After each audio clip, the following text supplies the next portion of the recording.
Я, Алексеева Людмила Леонидовна, ленинградская блокадница, член общественной организации жителей блокадного Ленинграда и член общественной организации «Питерское землячество». Живу в городе Петрозаводске.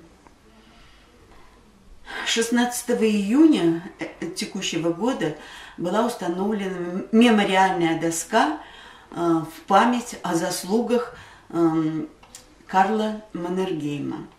Об этом я узнала на нашем карельском радио. Выступал профессор истории современной Килин Юрий Михайлович.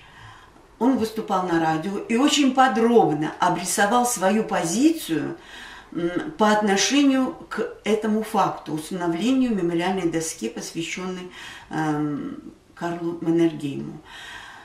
Он рассказал о всех его заслугах, в кавычках, которые он сделал для России и, в частности, во время войны. Я живу в Петрозаводске, и Петрозаводск был оккупирован финскими войсками, и здесь располагались 7 концентрационных лагерей. Мы дружим с узниками малолетними, они находятся в том же помещении, где и мы располагаем свой офис. А руководитель этой общественной организации моя хорошая подруга Клавдия Александровна Нюпьева. И она была в застенках этих финских лагерей. И я много знаю о том, как им было там тяжело жить. Нисколько не легче, чем нам, детям блокады.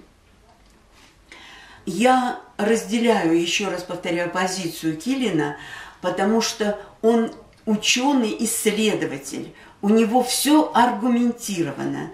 Он доказывает, что Маннергейм, в общем-то, личность, которая не представляет достойного интереса к его деятельности. И я присоединяюсь к тем гражданам нашей Российской Федерации, которые высказали свое отрицательное отношение к данному факту.